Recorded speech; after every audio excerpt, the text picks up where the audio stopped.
Coming to you somewhat live from a desk somewhere in the Pacific Northwest. Let's hang out. What's going on, everybody? Welcome to another episode of Let's Hang Out. Today is a super special one for me. It's our first episode with a guest. I'd like to introduce a good friend of mine. This is Migtrain, goes by, is it Real Migtrain or The Real Migtrain on Twitter?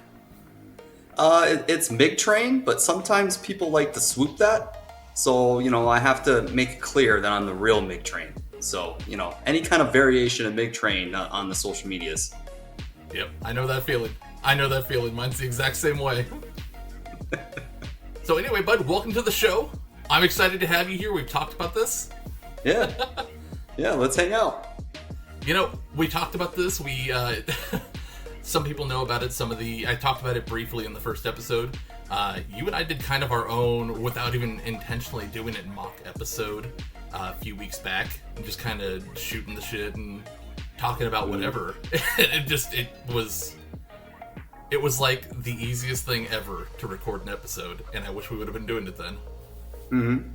Yeah, I agree. I think it's a great concept, because even if you're just listening in or watching and, you're not an actual guest or host on the show, like, you can feel like you're just kind of a part of a natural hangout. Just, two guys just hanging out, just talking about random stuff. Sometimes we'll be experts on it to a certain degree, and sometimes we'll have no idea what we're talking about, just like any other conversation. No. I will never throw the word expert in anything I do ever. That's why I added the caveat to a certain degree.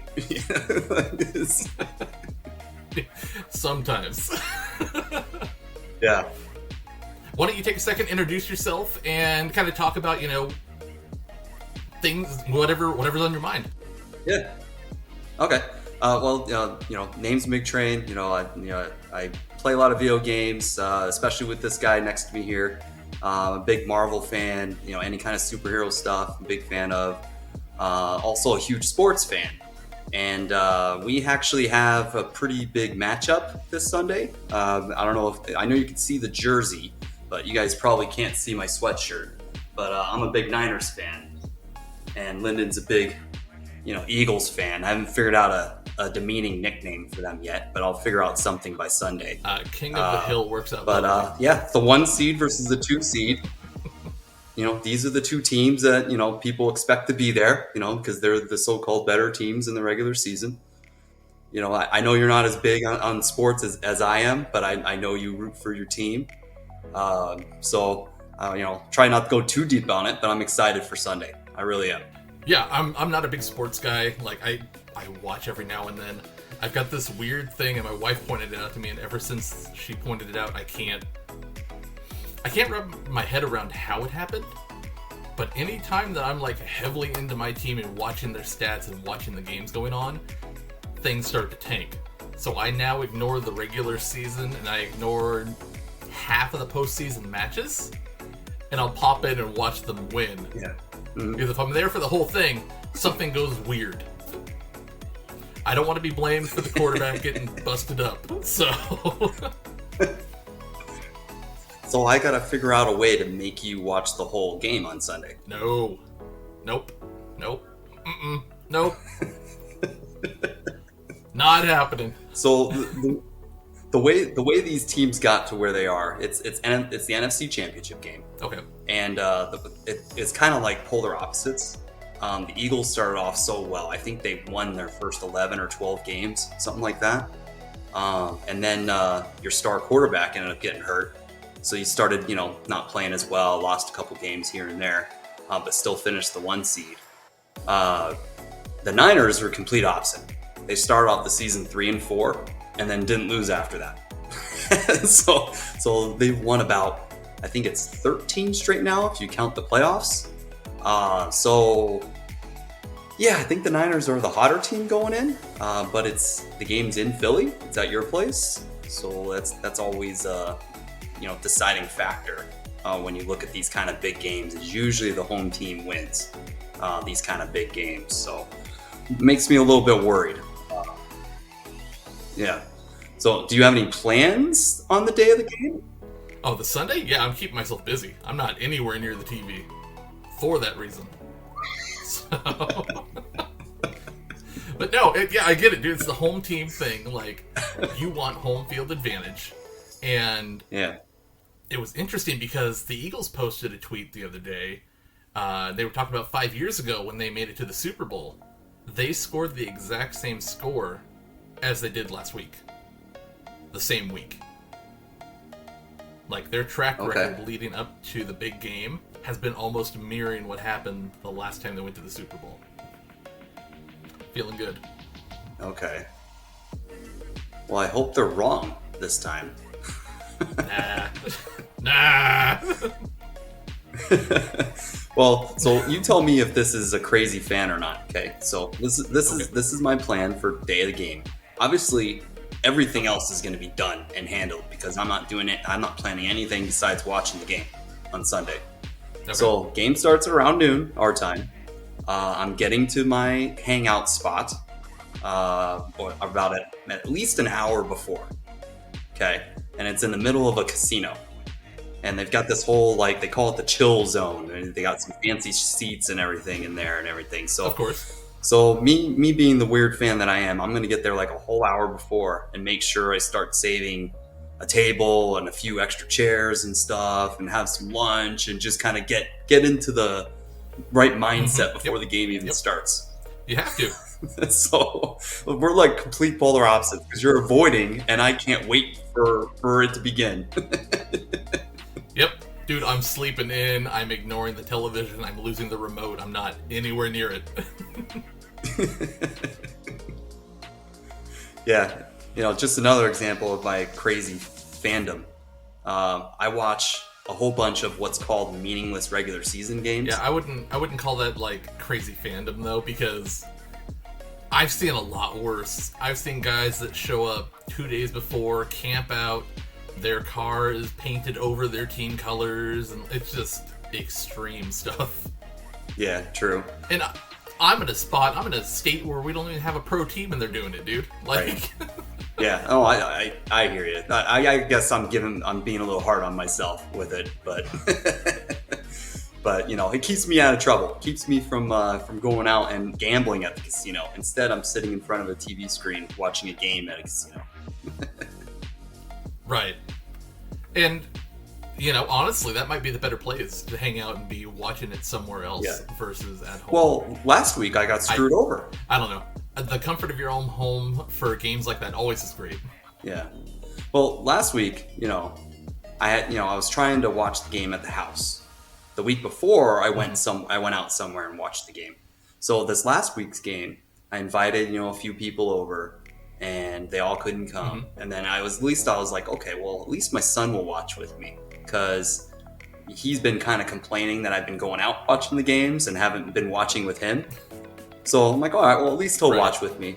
Didn't watch 1 second of last week's game. Not one. Leave it to kids, man. Leave it to the kids. Right? Like, man, I felt hurt a little bit. I'm not gonna lie. Oh yeah, dude, I've been there. My son does. He's done the same thing to me. So let's the next thing I want to hear all about. Okay, sorry to do a harsh pivot, but next thing I want to hear all about. Go for it. Is Wes's first wrestling match victory. Yeah. So, for anybody who doesn't know, who hasn't followed my socials and stuff, my son is a novice high school wrestler. He's freshman this year. It's his first year doing any kind of school sport. He's been a bowler in the past, and that was a private league at the bowling center. It's yada yada yada. Long story. So yeah, he's been fighting all season long trying to get his first win. Mm-hmm. This was against one of the kids that gave him, if I remember right, it was either the kid that bullied him, and I'm using bullied in a light term, not picking on him every time kind of thing, because you're going to be aggressive with the guys you're playing against, you're wrestling against. It's either the guy that bullied him real heavily There's or a, gave him yeah, his there's a fastest difference loss. between bullying on like a sports field. Oh, sorry for cutting you off there. I was just trying to help you out with the bullying explanation. There's a difference between bullying on the sports field versus bullying like in a school like environment or something like that. Like, bullying could mean just completely demolishing someone athletically. Yep, that's it. That's exactly it. And no need to apologize. We have a little bit of lag, so if I stop suddenly, it's because I hear you start to make a comment, and I'm going to give you your space for it. So, Appreciate that. yeah. But that's exactly it. There was a difference in the term bullying. I don't mean it in the harsh negative way. I mean as in like really came after him in the match. But I don't remember which one it was. It was either that kid or it was the one that gave him his fastest loss. They went to, so there's 3 rounds. First round was a minute long because they're trying to squeeze in as many matches as they could in the time frame for everybody. First round, 1 minute. The next 2 are 2-minute rounds. They made it to the second round, and they were down on the mat. Kid had Wes up in a cradle pin, which is hooking the legs and basically trying to bring the legs up to your face and trying to bring the shoulders down to the mat.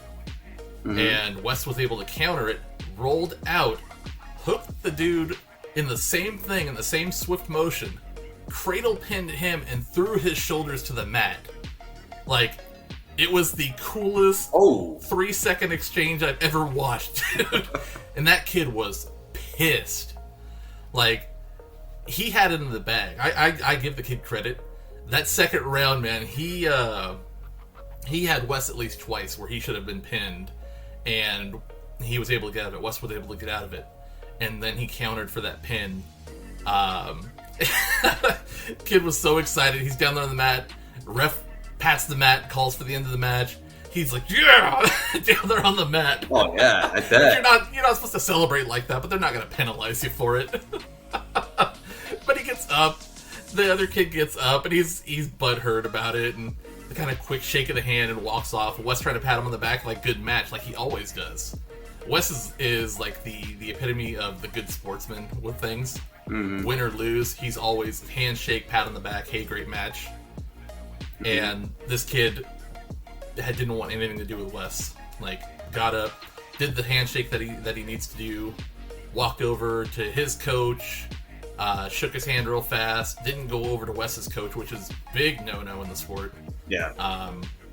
But went and cooled off. About 5 minutes later, I guess, they out in the hallway when they were exchanging things, came back up and apologized for his behavior to Wesley and actually congratulated him on it. And so, but yeah, dude, huge win. Yeah, he's been working really hard for it, and it sounds like the little twist there at the end for him to gain the advantage is like how all these climatic movies end, where the hero starts off good, or he's getting beat down there, and then all of a sudden at the end he turns it around on the villain. That's what it sounded like to me when you were explaining to me how he twisted out of that bad hole. Yeah, he's gotten really good at reversing. Like, if you look at his matches, and I post him on my Facebook page for friends and family and stuff. One of these days I'll post him on one of my other mediums.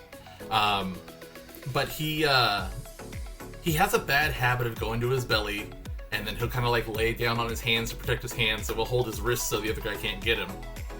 But he doesn't pop up, he doesn't shoot up, he doesn't lift his head up like he's supposed to. Leading up to this, he's improved a lot on that. He's learned how to get out of it. He's worked with his coaches on how to reverse things like that cradle pin, which is super hard to get out of. And it just happened to work this time. Like, he's broken a few of them, but then he immediately gets reversed into something else. And this one, he had full advantage. He was aware of what was going on and did his thing. It was like, I was the video, I'm like, yes in the crowd. I look like the biggest idiot out there. No, I totally understand where you're coming from. I've been there. I hope to continue to be in that kind of situations in the future more and more, because it just means, good parenting and your kids are being successful and whatever. But yeah, I felt a similar way yesterday. My son had an A honor roll presentation, that he made. Nice. And hey, I'm not gonna lie, I was proud. I got a little teary-eyed, Yeah. So of course, dude, you I have totally to understand where you're coming from. Like, yeah, dude, honor roll's awesome. Yeah, it's pretty awesome. That's and guess what? He asked for Robux afterwards.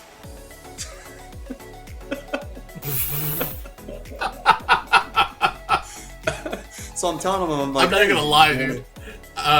We told Wes beforehand. We told Wes beforehand.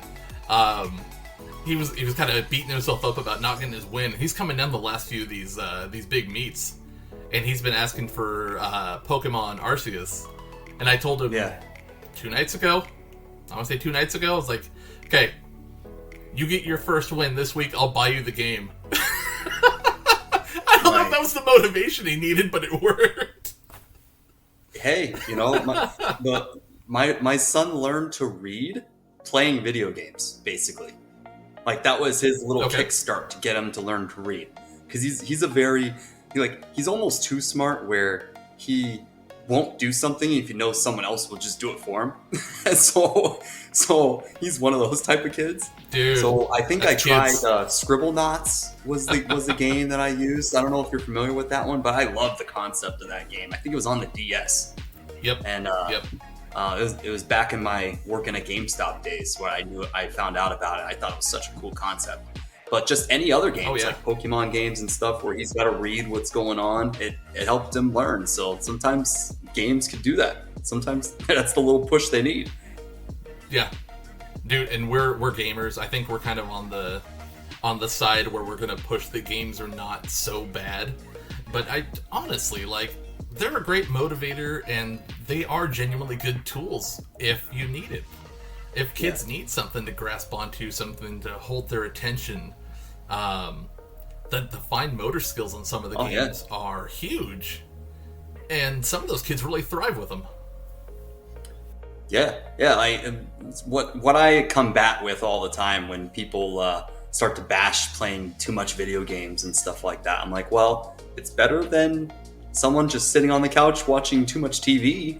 Because at least when you're playing a game, you're using a little bit more of your brain functions and hand-eye coordination and stuff like that. It's not sports level of hand-eye coordination, but it's still better than just sitting on the couch. I'm not saying sitting on the couch and watching TV is bad, but too much of anything could technically be bad for you. That's exactly it, and we have tools as parents to kind of control that. Like, I've got timers on all my kids' tech. Their tablets, their phones, their switches have timers. Like, I've got all that set up for that reason, so they're not stuck 8 hours, 6 hours at grandma and grandpa's, whatever. Yeah. On this one thing, Oh yeah, I feel the same way. When my son goes to his grandparents to just either spend the night or just hang out for a little bit or whatever, he always brings all his stuff, and I have to keep telling him, hey, you're not there to just do all that stuff and ignore grandma and grandpa. You're supposed to be doing stuff with them. So his way of weaseling around that is to download a tablet game or phone game that he can play with grandma. So that's his way to weasel around it. Yep. My kids don't have that advantage. Grandma and grandpa don't. Well, grandpa does. Let's steer over to that for a second. So we had our anniversary trip a couple weeks ago, and we had them over at Grandma and Grandpa's place while we were gone. And Grandpa gets out of work at 10:30, 11 at night, so they have to go pick him up because he's legally blind, can't drive, he has to be picked up and all that stuff. So the kids are up until they pick him up, and he knows that the girls are cranky if they don't get their sleep, and he has a real bad habit of playing his games until 4 or 5 in the morning. So their house, they have the living room and the office, which are basically open spaces, and they share that space. And then they have the 2 rooms. They have their room and the spare room. So they had the girls up until they got Grandpa. So they went to bed at 12:30 by the time they finally crashed out. And then Wes and Grandpa Wes are out in the living room playing Call of Duty or whatever it is that he needed help with. Big quotes on help. Until like 4 a.m. when Grandma got up to use the bathroom. Was like, what the hell are you doing? He needs to be asleep. Yeah. Yeah, because it's not just affecting him being tired, it's affecting others. Dude, I'm like, come on, man. That kid needs rest. Like, he had wrestling the day before, or that day, because they got him on Friday. He got out of practice, and then they had him up till 4 a.m. playing Call of Duty. Yeah. Hey, but look back, though. Wouldn't you have done the same thing if you had the opportunity? Oh, 100%. 100%. Because I would have. That's why I'm not mad at Wes for it. Like, I would have done the same thing. I'm upset and not mad upset. I'm just upset with Grandpa Wes because we're like, he had practice, man. The dude is tired. Let him sleep. Yeah. Yeah, for sure. And like, he doesn't play with the volume how was the trip? Super comfortable. Trip was good. Trip was awesome. Wife and I went to Seaside, Oregon. It's where we went on our first anniversary, and we have like a whole bunch of pictures, and we tried to recreate a few of the pictures, which didn't really work out, but it was still fun. It was raining the last 2 days, and we got drenched anywhere we went. Yikes. So no beach time? No beach time. Oh, so okay. they have this really cool, gigantic arcade down there attached to one of the pizza shops. And, you know, I've told you, when we hang out for Vegas, for guys that don't know this is the same Migtrain that I go to Vegas with, and we hang out with all of our guys that we've been playing games with for the last almost decade. I've told you guys. Vegas trip. The group knows. I don't do gambling. I don't gamble at the casinos. The wife and I don't gamble. We'll go to a casino. We go there for the Indian fry bread if we can find a place, or the elephant ears if they have them, or the buffet. We're not there for the gambling. If they have entertainment, we'll go for that. So we're in this arcade, and I don't know if you've ever played them. They have their coin machines that you drop the coins down. There's a little pusher that pushes the coins out and drops into a lower rack, and then if you knock the things off that lower rack into the tray, you get whatever the point value is, or whatever it is. Oh yeah, I've played that, and I've been trying to drag my son away from those type of games every time we go. That's our addiction. That's our gambling. We went in there and we dropped $125 on this stupid Wizard of Oz coin pusher thing. For like an hour, dude. Oh no. And we walked out with over 10,000 tokens, 10,000 tickets to use on prizes, and we sat there for a good half hour just picking random crap off the wall. Like, we'll take 3 of those, and 3 of those. We'll take 3 of these candies down here. So I have one question. It was so for bad you regarding this arcade trip. Okay.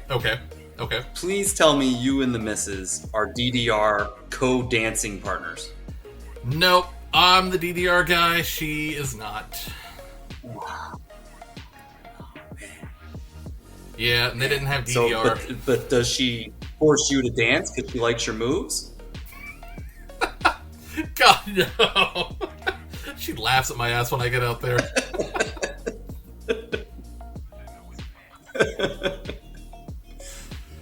Yeah, I used to go out with... I have zero rhythm. Even though the games tell me what to do, I have zero rhythm, and I'm a disaster, and I fail every time I try to do it. Well, I used to go out with my best friend, with Phil. I don't know whether or not he wants to use his real name on here, so I won't... When it happens, I won't put those dots together for people listening. You guys figure that out on your own. But when we were in high school, we used to go up to the arcade, and it was the most hilarious thing, because back in high school, I was the all black, like, I hate that it was called this. They called it like the Matrix coat, like it was the Neo coat. It wasn't, but that's what it looked like. Yeah. But it was that. I had my boots, I had my chains on from belt loop to belt loop thing. Like, I jingled anywhere I walked. And then I have Phil, who's this skinny, dressed like an athlete Asian kid.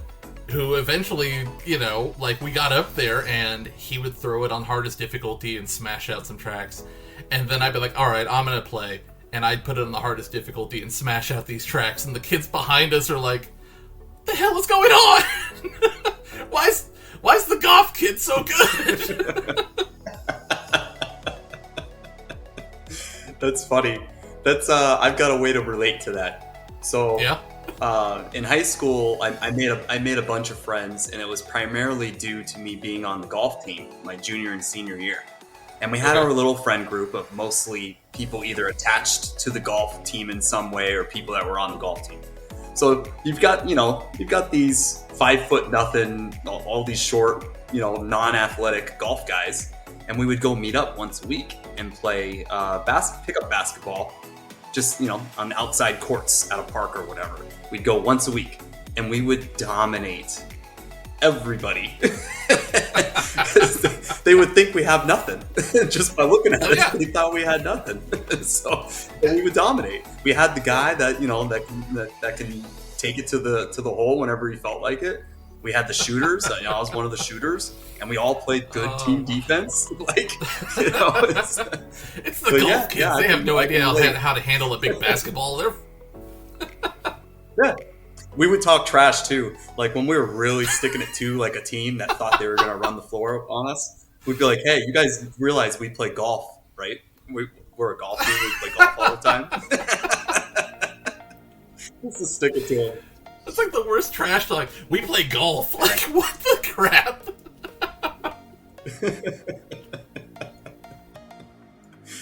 Yeah.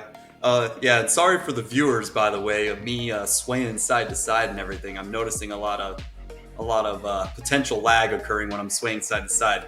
It's hard for me to stay still. Get a little too excited. Hey, dude, I'm sitting here pivoting in my seat back and forth. Like it's restless leg syndrome for me. Like I'm under the screen here, my legs tapping away. This is how I control it. So. Yeah. No, I hear you. I did. I did my daily routine this morning of, get up and get my son ready for school, take him to school, and then I come back, eat some breakfast, go on my walk. It's at least 30-minute walk. Today was the interesting walk because I walked to the neighborhood grocery store, grabbed like a couple bags, whatever you can walk home with, walk that home. So that was an interesting trip. And it's not the same boring trip that I do 5 or 6 days the rest of the week. And then I started doing some light little weights, and I have to make sure I ice. I'm sure you're with me on that. I was going to ask you about I feel that. like I'm still in my 30s, but my back feels like I'm probably like 80, so I need to continuously take care of it. So I did my daily routine today. I'm sure you've got your own routine.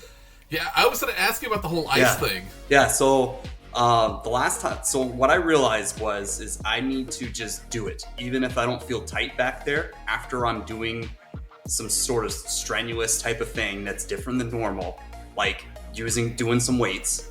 It's only like 10-15 minutes worth of weights because I want to make sure I don't overdo it. Right. But I learned from a few weeks ago. I went golfing for the first time, like real golfing, not Top Golf, like real golfing, and I could barely move. Everything tightened up about an hour or two after golf was over. Everything tightened up and I could barely move. I was like, okay, well now I swear to myself that every time I do something, I'm going to try to ice within an hour or two afterwards to make sure nothing gets inflamed. So that's the reason for the icing. Gotcha. Okay, that makes more sense. I'm like, what did you do this way? There's no way you've been up for like 4 hours out there swinging clubs. So no, it's just simple. My little workout routine, I just added the weight part of it because for months since May, it's been 30-minute walks, maybe a little bit longer. Like at least 5-6 days a week. Most of the time it's every day. Okay. But that used to be the routine, and I just added on the weights. And every time I've had it on the weights in the past, about a few weeks after doing weights, my back tells me, nope, you can't do that anymore. So I decided just to ice afterwards every time just to make sure I don't have a relapse. That makes sense. That's smart. I was concerned this morning when you're like, I'm icing my back, and I know you know because we talked about it. I had my spinal injections just before the last week of November, 1st of December, and like I'm still holding up in the back of my head. I'm hoping that this is like a one time, it's fixed everything, but there are days, man. There were days beforehand, and I know I talked to you about it, and you heard me when we were hanging out and just in chats and whatnot, and just miserable. Iced up, medicated up, so I get it, dude. Like, you can do basic things, your own daily things, and sometimes you just get knocked out. You've gotta take care of yourself, whether it's icing up, whether it's taking your ibuprofens, your Tylenols, whatever you need for it. Like, it's rough, man. Getting old sucks. Yeah. I don't know if I ever told you the story. I probably have, but I'll repeat it for the pod because there's probably someone that's about 30-ish years old, and this is gonna apply to them. Okay, so I'm working next to a buddy of mine. 30 club, raise your hand. Yeah. So I'm 30 at the time, and I'm working, and it's cubicle style office where you got people right next to you, and this guy that was, I think he was like somewhere between like 32 to 34 or something like that at the time, years old. And he sees me, like I'm doing whatever the heck I feel like it. I'm never complaining about any aches and pains or whatever. And he goes, "You just wait and see. When you turn 31, you're gonna start feeling aches and pains in places that you never felt it before." Oh, he thinks you. I don't know if he's some sort of secret like witch or wizard in real life, but I swear it was some sort of crazy jinx. And ever since I turned 31, I get at least, well, it's getting worse as I'm getting older, but back in my early 30s, I'd throw my back out at least once or twice a year. And I'd show up to work with the big heating pad, and he looked at me and he's like, "Yeah, I told you." I told you. It's the worst. So, I don't wish that upon any of our listeners or viewers, but it could happen. So just be prepared. Yeah, dude, I'm there. We've talked about it. Like, this whole mid-30s being the new 80s sucks, and I don't remember signing up for this. I don't have my AARP. I feel like I'm being cheated somewhere. Right. I know. Like I tell my wife all the time, I'm like, I'll be good with everything. Like I won't push myself so hard to like lose weight and work out and everything. If I could just go to the park and shoot hoops at the park randomly and not feel like I'm gonna like fall over and be in tremendous pain afterwards. If I could feel like that, then I won't push myself so hard. Yep. Dude, I told my wife all last year when my back stuff started up, I was like, I would give anything right now to be able to pick up my bowling ball and roll it like a normal person. That's all I want to do. And we went and it was so answer me this. So Go ahead. Sorry. Just I'm so used to not having the lag, and I want to like interject and participate in your topic and everything that you're bringing up. Oh, dude, but same. I was just gonna mention that when is the point when you're throwing the bowling ball when you just feel the most awkward? Because with the way that my back is the last like 10 years or so, it's the point where the back swing is just about to become the forward swing. That's when I'm just like, I just don't feel right. like even if nothing's hurting at the time, I just don't feel right at that point. So I finally got to go roll a bowling ball. This is the perfect time for that question to come up. I got to go roll a bowling ball towards the end of December. We had my nephew over. It was right around the holiday time. He wanted to go bowling. We decided to take him, and I'm super particular because I coached. I'm aware of what I'm doing. I'm not a pro. My wife's bowled since she was little, so she's always helping me out with things too. And for some reason this time, dude, like it was bringing the ball forward. It wasn't the backswing. It was the bringing it forward, bringing it from behind the back, which I've gotten really good. I don't like swinging my arm behind my back. You're not supposed to. I got really good at being aware to keep it in that straight line, that straight motion. And for some reason, I kept swinging it behind me. And I would catch it. But I would feel it in my back before I, realized that it was out of place. I would get that little twinge you shouldn't be swinging your arm like this. You're too busted, dude. And I would just get rid of it. I would give up on my throw and just let it go.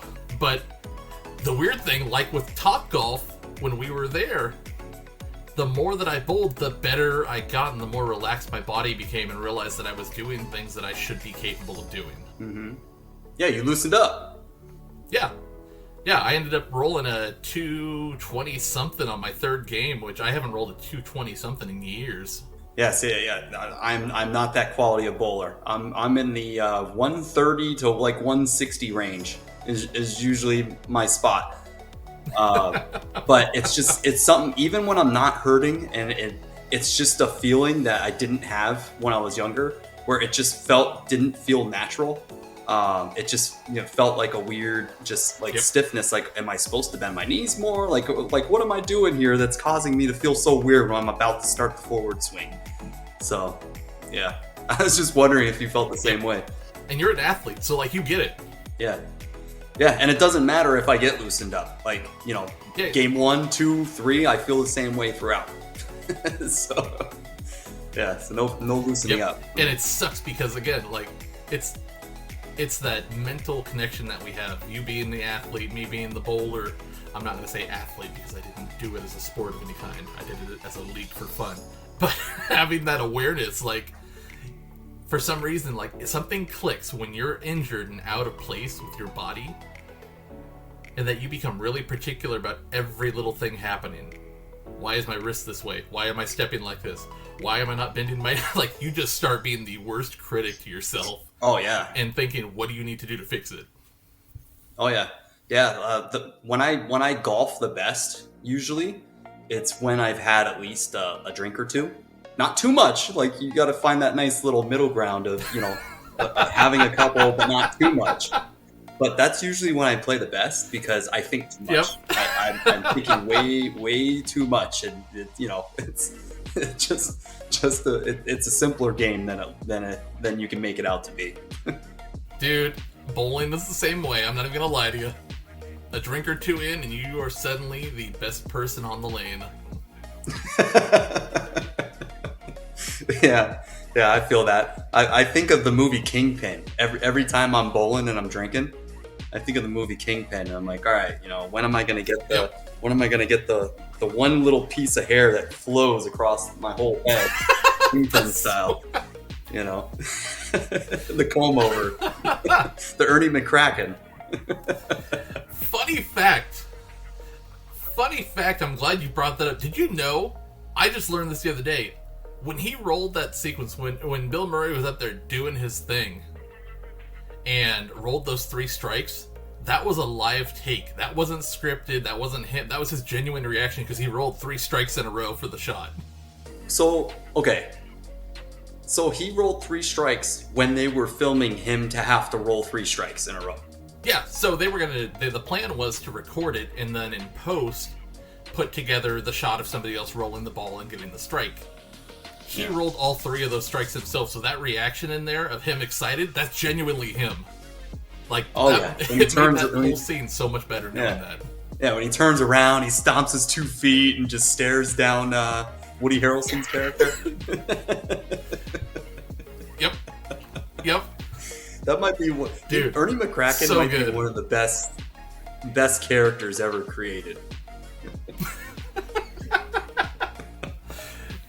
Oh god! Remember the funny the commercial? That's a crowded category.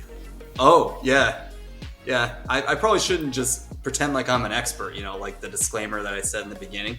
But I would say he's got to be at least top 30 characters of all time. Dude, yeah, I'd put him in the top 30. I'd put him in the top 25. Probably the biggest. That's a topic we could bring up on another episode if you want to come back around. Yeah. I'll save what I was about to say. Critique the crap out of movies and comedies. Yeah, for sure. Yeah, we can rank stuff.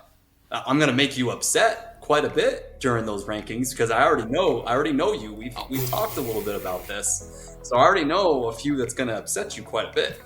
So it will be an entertaining show for sure. Yeah, I know. I'm bracing myself for the Will Ferrell everywhere.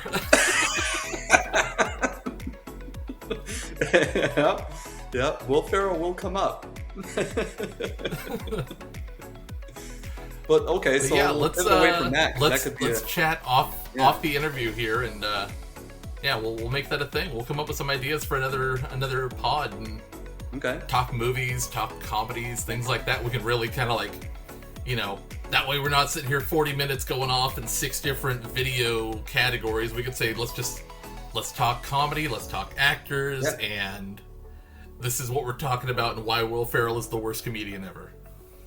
Oh, okay. I like your little subtle little squeeze in one liner there. Okay, all right, I like it. Sounds good to me. What I want us to do as well, though, is before we do that, before we record, we warn our audience ahead of time. Maybe they can start posting whatever their list is, or they can prepare their list for when we have our show, and they can add it into the comments afterwards. Oh, absolutely. I would highly encourage people to do it. And in fact, I'm going to use that as a segue to wrap things up, if you don't mind. Yeah. No, that's fine with me. Let's take that. We'll swing that back to you guys listening in. We're going to wrap things up here. It's a little bit longer recording. I'm not sure what this will look like in post and how long it's going to be. But if you guys want to get engaged with the conversation, do so. You guys can message us on Twitter. You can go directly to the page at Let's Hang Out Pod, or use hashtag Let's Hang Out Pod to talk about topics we brought up here. If we want to talk about the movies and stuff, if you guys want to hear more about that and throw us your list, we'll talk outside of this and come up with a couple topics for the next episode or two that Mig would like to join us for. And we'll see what we can do. We'll see what we come up with. And you guys can feel free to throw your lists at us, and we'll comment back and tell you why we agree, why we disagree. Again, the show is about you guys coming and hanging out and just relaxing for a little bit. Just being here. So with that, you guys, Mig, thank you so much for taking some time out of your day to come hang out. I know we do it with our gaming and stuff, but I really appreciate you doing this as one of our early episodes here and being kind of a foundational piece now of hopefully what this podcast grows into. Yeah, thank you so much for having me. It was a pleasure to be here. Always fun to hang out with you. Yeah, absolutely, dude. I love anytime we can hook up and just shoot the shit like this, and we do it more than we game sometimes. So, but you guys, I appreciate you guys listening in. Thank you guys so much. We'll catch you on the next episode. I don't know what the topic's going to be, or else I'd give you a hint. I don't have another guest lined up for that episode, so don't know what to expect. Don't know if anybody's going to be here. We'll see what happens. If you guys want to be a part of the episodes, reach out to me on Twitter at Let's Hang Out Pod. Catch you guys on the next episode. Take it easy.